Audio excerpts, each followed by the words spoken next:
की शुरुआत अटलांटिक महासागर में हुई, जब एक ब्रिटिश जहाज अपने रास्ते पर जा रहा था।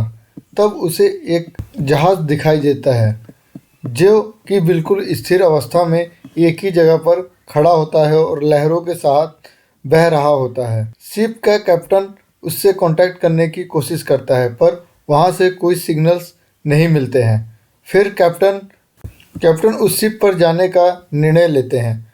जब वो उस शिप पर पहुंचते हैं तो उस शिप पर सब कुछ ठीक ठाक होता है। खाने पीने का सामान से लेकर उसके अंदर रखा हुआ कार्गो का सामान तक भी अपनी जगह पर स्थिर अवस्था में मिलता है। पर जो नहीं मिलता है वो है उस शिप पर मौजूद कैप्टन और कई क्रू मेंबर्स। तो फिर इस शिप के सारे लोग कहाँ गए? स्वागत है आपका चैनल ज्ञान ऑन स्टॉप 40K में। आज हम इसी शिप के बारे में जानने वाले हैं। 5 दिसंबर 1872 ब्रिटिश जहाज डाई ग्रेटिया पूरी रफ्तार के साथ अपनी मंजिल की ओर तेजी से बढ़ रहा था। एजोर्स आइसलैंड के पास था, पुर्तगाल से करीब 1500 किलोमीटर पश्चिम की तरफ। इस जहाज के कैप्टन थे डेविड मोरहाउस। अंटार्कटिक महासागर शांत था, सब कुछ सही चल रहा था। तभी कैप्टन मोरहाउस और जहाज पर मौजूद उनके क्रू को एक शिप अपनी ओर आता हुआ दिखता है। जैसे ही कैप्टन मोरहाउस की नज़र उस शिप पर गई, वह चौंक गए। यह जहाज मैरी क्रिस्टल था। वह इसे देखकर हैरान थे, क्योंकि यह जहाज उनके दो कैप्टन बेंजामिन स्पूनर 7 नवंबर को न्यूयॉर्क से हार्बर से इटली के जेनोवा की ओर लेकर निकले थे। हैरान की वजह सिर्फ यही नहीं थी। मैरी सेलेस्ट जिस रास्ते पर था वह उसके रूट में था ही नहीं, और कायदे से तो उसे अब इस इटली पहुंच जाना चाहिए था। मैरी सेलेस्ट उनके जहाज से करीब 8 दिन पहले निकला था। कैप्टन मोरहाउस का चेहरा पर चिंता की लकीरें खींची गई। उन्होंने मैरी सेलेस्ट जहाज के सिग्नल देने शुरू कर, मगर उधर से सिग्नल का कोई जवाब नहीं आ रहा था। जब काफ़ी देर तक कोई रिस्पॉन्स नहीं आया तो फिर कैप्टन ने अपने क्रू मेंबर्स को उस शिप पर भेजने का फैसला लिया, यह देखने के लिए कि उस शिप पर सब ठीक ठाक है या नहीं। क्रू मेंबर दूसरे जहाज पे पहुंच गए और जहाज पे बहुत ज़्यादा ही सन्नाटा छाया हुआ था। जब यह जहाज चला था तो इस पर 10 शिप मेंबर्स थे। एक कैप्टन, उनकी पत्नी, उनकी एक छोटी सी बच्ची और साथ में 7 क्रू मेंबर। अब पूरे जहाज पर कोई भी नहीं था। हैरानी की बात यह थी कि शिप पर किसी भी लूटपाट का निशान नहीं था। सब कुछ अपने व्यवस्थित स्थिति में। समझ नहीं आ रहा था कि 10 लोग कहाँ लापता हो गए। कुछ समय बाद क्रू मेंबर ने शिप पर छानबीन शुरू की तो उनको कुछ सबूत मिलने शुरू हुए। जहाज पर रखे रास्ते के चार्ट इधर से उधर पड़े हुए थे। जहाज के 2 प्रेशर मेजरिंग पंप में से एक टूटा हुआ था। मैरी सेलेस्ट के निचले हिस्से में भारी पानी भरा हुआ था। करीब 3 से 4 फुट तक जहाज में पानी भर गया था। जहाज के फ्रंट और बैक हैच के कवर निकले हुए थे। जहाज को छोटी और इकलौती लाइफ बोट भी गायब थी और उसके साथ की रस्सी। हालांकि वह मौजूद कार्गो सहित सलामत था। मैरी सेलेस्ट में 1700 बैरल इंडस्ट्रियल अल्कोहल रखी गई थी। उसे लूटा नहीं गया था, बस उसमें से 9 डिब्बे खाली। चेक करने पर पता लगा कि उन डिब्बों में लीकेज था। उस लीकेज की वजह से अल्कोहल बह गया था। जहाज में इतना राशन था कि अगले 6 महीने तक आराम से सफ़र किया जा सकता है। क्रू मेंबर का सारा सामान भी ठीक ठाक था, लेकिन उसके कमरे में सब उथल पुथल था, नहीं बने हुए थे। उनके स्मोकिंग पाइप भी उनमें के कमरे में रखे हुए थे। उन दिनों हर नाविक अपने स्मोकिंग पाइप के साथ ही रखता था। मैरी सेलेस्ट जहाज के कैप्टन बेंजामिन ब्रिस्ट की डायरी उनके कैबिन में मिली। उन्होंने इसमें लॉग एंट्रीज, आखिरी एंट्री 25 नवंबर 1872 को की गई थी, यानी लावारिस हालत में जहाज मिलने के करीब 11 दिन पहले। मतलब साफ था, इस जहाज पर बीते 11 दिन से कोई नहीं था। आखिर सब कहाँ चले गए थे? ऐसा भी नहीं कि कोई लूटपाट हुई हो, जहाज भी नहीं डूबा था। फिर क्या वजह रही? कैप्टन, क्रू और यात्री कोई भी मैरी स्लेड पर नहीं था। डिक ग्रेसिया, जहाज के कैप्टन डेवी मोरहाउस, चिंता में पड़ गए। उन्होंने सोचा कि शायद कोई असामान्य घटना घटी होगी जिसकी वजह से सब समुद्र में गिर गए होंगे, या हो सकता है कि कोई बीमारी फैल गई हो।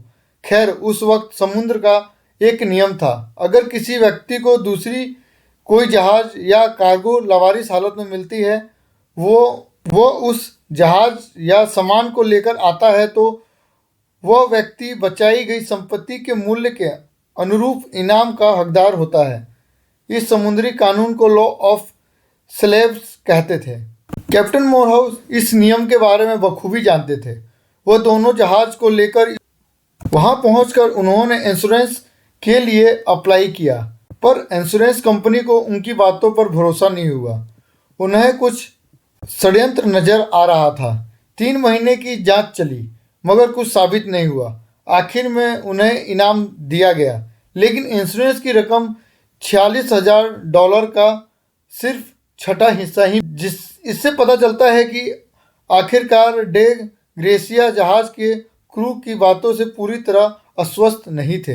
इंश्योरेंस कंपनी का कहना है कि इसकी कितनी संभावना है कि न्यूयॉर्क से निकली दुर्घटना नावश 2138 मील दूर उत्तरी अंटार्कटिका के मध्य में मिले। यह भी पता चलता है कि दोनों जहाज एक साथ ही न्यूयॉर्क हार्बर पर खड़े थे। अफवाहों तो इस बात की भी है कि मैरी सेलेट के अपनी यात्रा पर निकलने से पहले दोनों जहाज के कप्तान एक साथ डिनर किया था। मैरी सेलेट जहाज के कैप्टन ब्रिक्स की भी हिस्सेदारी थी, तो सवाल यह उठता है कि वो अपनी नाव खुद क्यों डुबोएंगे। खैर, समय के साथ साथ जहाज से जुड़ी कई सारी थ्योरियां सामने आने लगी थी। पहली थ्योरी थी जहाज पर कुछ स्क्रैच थे। कैप्टन की तलवार पर भी खून था। हो सकता है कि किसी क्रू मेंबर ने पूरे घटनाक्रम को अंजाम दिया हो, सबको मारा हो और फिर नाव लेकर निकल गया हो। दूसरी थ्योरी यह है कि डे ग्रेसिया जहाज के कप्तान मोनेसिया इंश्योरेंस के पैसे के लालच में मैरी सेलेट जहाज के सभी लोगों का कत्ल कर उनकी लाशों को समुद्र में फेंक दिया हो। तीसरी थ्योरी यह है कि कैप्टन के बेंजामिन ब्रिक्स और कैप्टन मोरहाउस ने मिलकर सबको मारने की प्लानिंग रची हो।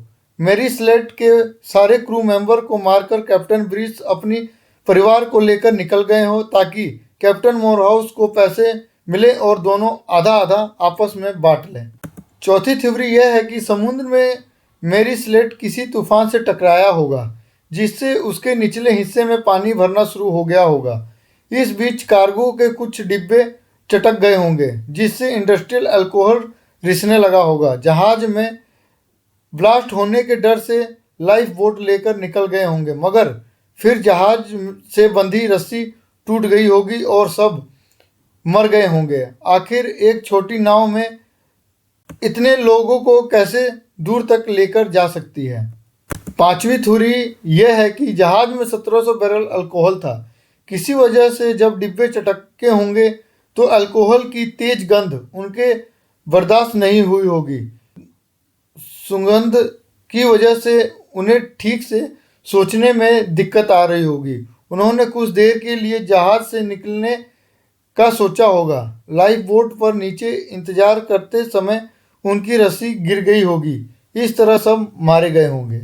छठी थ्योरी, समुद्र में कोई बड़ा खतरनाक जीव निकला होगा जिसने सभी को मार दिया होगा। इन थ्योरी के बीच जहाज के सापित की अफवाह तेजी से उड़ने लगी थी। दरअसल जब मैरी सेलेट जहाज बना था, उसके साथ कुछ अजीब ही हो रहा था। इस जहाज के साथ जो जुड़ा मारा गया, यह पूरी तरह बर्बाद हो गया। शुरुआत करते हैं साल 1861 से। कनाडा के नोवा स्कोटिया में यह जहाज बना था। तब इसका नाम था अमेजोन। इस जहाज की लंबाई थी 100 फुट और चौड़ाई 25 फुट। जहाज चलाने वाला पहला कैप्टन ही मारा गया था। वह बीच यात्रा में निमोनिया से पीड़ित हो गया था।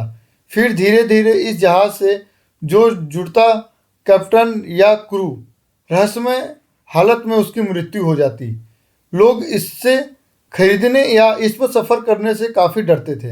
अंटार्कटिका महासागर में इसने एक जहाज़ को टक्कर मार दी।